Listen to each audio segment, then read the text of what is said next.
गुजरात के मेरे युवा जगत के लोग जो व्यापार उद्योग में अपने कदम रख रहे हैं, इस सेमिनार के कारण उनका एक ग्लोबल पर्सपेक्टिव तैयार हुआ।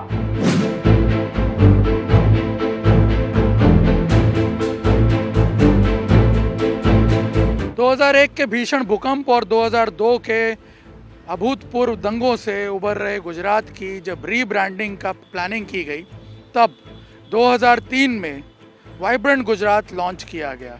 और आपको बता दें कि शुरुआत बहुत ही छोटी सी थी।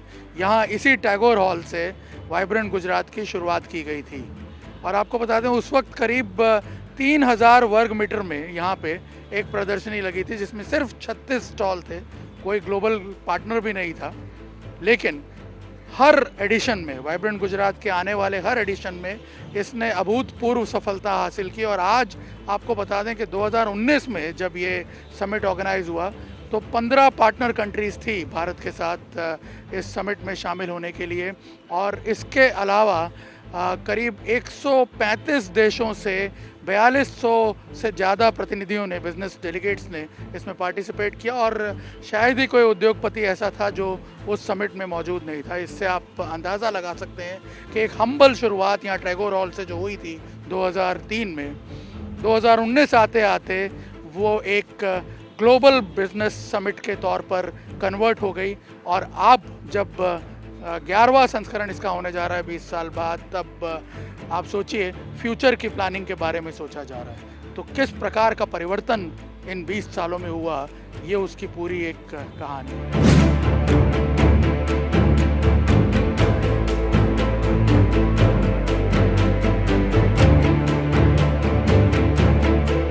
करीबन 300 जो मेजर इंडस्ट्रियलिस्ट थे, कोई कलकत्ता रहता था, कोई बेंगलोर रहता था, कोई दिल्ली तो कोई बंबई, ये सबका खुद ने फोन से संपर्क करके अक्टूबर 2003 में टैगोर हॉल में पहला ये इन्वेस्टर मीट योजने का फैसला किया। और नरेंद्र भाई को ये हमेशा ख्याल रहता है कि कोई भी कार्यक्रम को लोक भोग्य बनाना है तो उसमें कुछ आकर्षण होने चाहिए, ब्रांडिंग होना चाहिए। तो उन्होंने इनके लिए वाइब्रेंट गुजरात नाम रखा। –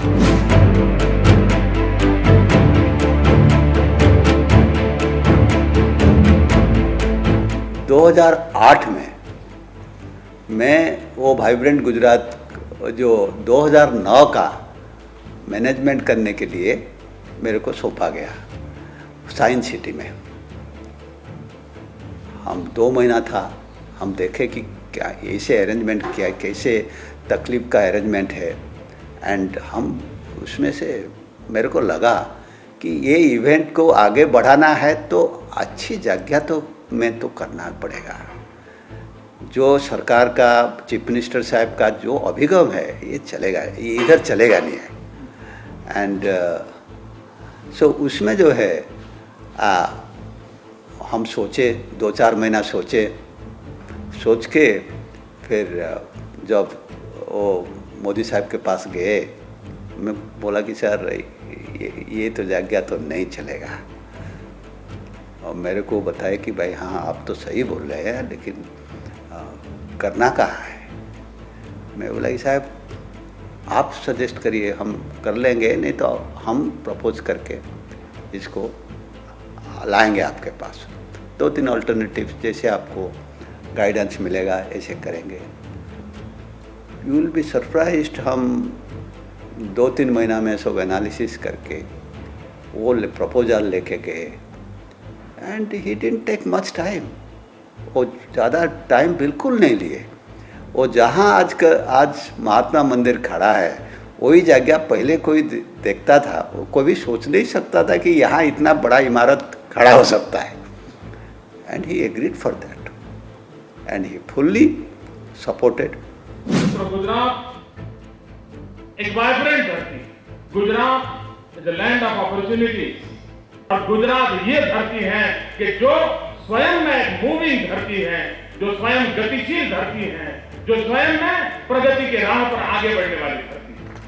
और अपॉर्चुनिटीज तो सब जगह पे होती है, लेकिन अपॉर्चुनिटी वो है जहां पर संभावनाएं ज्यादा। मेरे ख्याल से गुजरात ही देश का एक पहला राज्य ऐसा होगा जो इस तरह की मेगा इंडस्ट्रीज के लिए एक स्पेसिफिक पॉलिसी लेकर आया, जहां पे मेगा इंडस्ट्रीज को कस्टमाइज इंसेंटिव्स देने की बात की गई थी। और उसका परिणाम ये हुआ कि आज टाटा गुजरात में अपना प्लांट लेकर आया, उसके बाद फोर्ड मोटर्स ने गुजरात में एंट्री की, एमजी मोटर्स गुजरात में आए, मारुति सुजुकी ने अपना प्लांट मांडल बेचराजी में लगाया, हीरो आया, होंडा आया, और इस तरह से आज गुजरात देश का एक ऑटोमोबाइल हब बन चुका है। तो वाइब्रेंट गुजरात सबमिट्स और उसमें भी जो सेक्टर स्पेसिफिक फोकस रहा है, उसके कारण गुजरात को मैं मानता हूं काफ़ी ज़्यादा फायदा हुआ है, और गुजरात अपना स्थान भारत के नक्शे में और वर्ल्ड के नक्शे में कुछ सेक्टर्स में अपनी जगह बना पाया है। For me this is not simple A summit, this is not a investment summit, but I can say under one roof, this is a powerhouse. This is a powerhouse, the powerhouse of knowledge, powerhouse of entrepreneurship and powerhouse of talent. Gujarat आज automobile sector में car manufacturing का hub बन चुका है, और इसकी शुरुआत भी हुई वाइब्रेंट गुजरात समिट के दौरान ही। हुआ कुछ यूँ कि टाटा मोटर्स बंगाल में अपना प्लांट नहीं लगा पा रही थी, वहाँ पे केओस की वजह से, और उन्हें बंगाल छोड़ना पड़ा।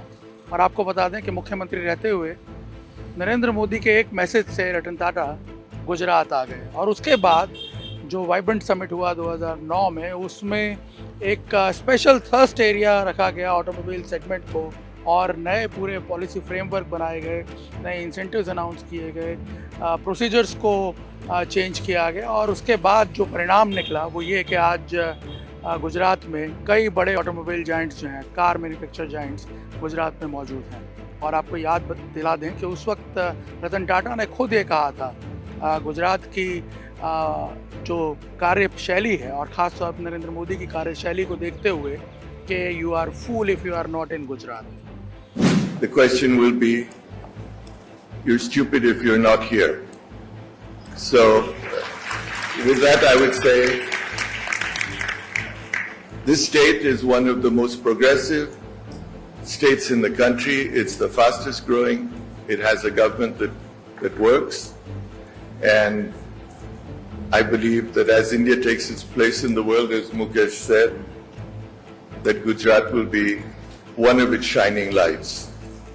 ये वाइब्रेंट गुजरात का कद बहुत बढ़ने लगा, क्योंकि अच्छी इंफ्रास्ट्रक्चर है, अच्छी फैसिलिटीज़ है, अच्छे लोग हैं, एंड वहाँ उसी टाइम तक भी एक ब्रांड के रूप में इसको एस्टैब्लिश लगभग अच्छी तरह हो रहा था। आपको एग्जांपल दूँ, फर्स्ट वाइब्रेंट गुजरात में तो कोई पार्टनर कंट्री नहीं था, उसके बाद थोड़ा जापान पार्टनर कंट्री रूप में आया, बाद में एक दो ऐड करके उसको तो अभी 14-15 कंट्रीज पार्टनर कंट्री के रूप में है। तो आप उसमें से समझ सकते हैं कि इनका रिकग्निशन, इंटरनेशनल रिकग्निशन कैसे बढ़ा, एंड अच्छी जगह भी मिल गया जहां एक बड़ा इवेंट हो सकता है। मित्र, एक अर्थ में गुजरात का ये विश्व रूप खड़ा हो रहा है। एक्सपांशन ऑफ गुजरात, एक नया विश्व रूप गुजरात का खड़ा हो रहा है। मित्र, इतने कम समय में एक राज्य का विश्व रूप बनना, यह अपने आप में बहुत बड़ी सिद्धि है। ये हमारे प्रधानमंत्री जी हमेशा कहा करते हैं कि cooperative federalism is something that what we should be working upon. Competition होनी चाहिए, हेल्दी कंपटीशन होनी चाहिए। मुझे लगता है हमें इस बात का गर्व है कि हमारा जो एग्जाम्पल है, वाइब्रेंट गुजरात का जो मॉडल है, वो कई अन्य राज्यों ने भी अपनाया है, और उन्होंने भी काफ़ी सफलता इस मॉडल के दरमियान प्राप्त की है। और हम लोग, गुजरात सरकार हमेशा से इंक्लूसिव डेवलपमेंट में मानती आई है। तो इस बार के वाइब्रेंट गुजरात समिट में भी हम अन्य राज्यों को, और खास करके जो नॉर्थ ईस्ट के राज्य हैं, उन लोगों को भी इसका भाग बनाएंगे, ताकि उनको भी एक प्लेटफॉर्म मिले अपने स्टेट के बारे में पिच करने के लिए। प्रधानमंत्री नरेंद्र मोदी जब सोचते हैं तो सिर्फ बड़ा नहीं सोचते हैं, बल्कि पूरी तरह होलिस्टिक वे में सोचते हैं। और यही उनकी सोच जो है वो वाइब्रेंट गुजरात समिट्स के आयोजन में भी दिखी। साल दर साल वाइब्रेंट गुजरात समिट जो है वो धीरे धीरे बड़ा होता जा रहा था समिट दर समिट, लेकिन उसको उसकी असली पहचान मिली 2011 में, जब इस विशाल महात्मा मंदिर कन्वेंशन सेंटर में वाइब्रेंट गुजरात का आयोजन हुआ और पूरे विश्व ने नरेंद्र मोदी की उस सोच को देखा जो इस समिट के पीछे थी। किस प्रकार से गुजरात को वो एक ग्लोबल बिजनेस डेस्टिनेशन में कन्वर्ट करना चाह रहे थे।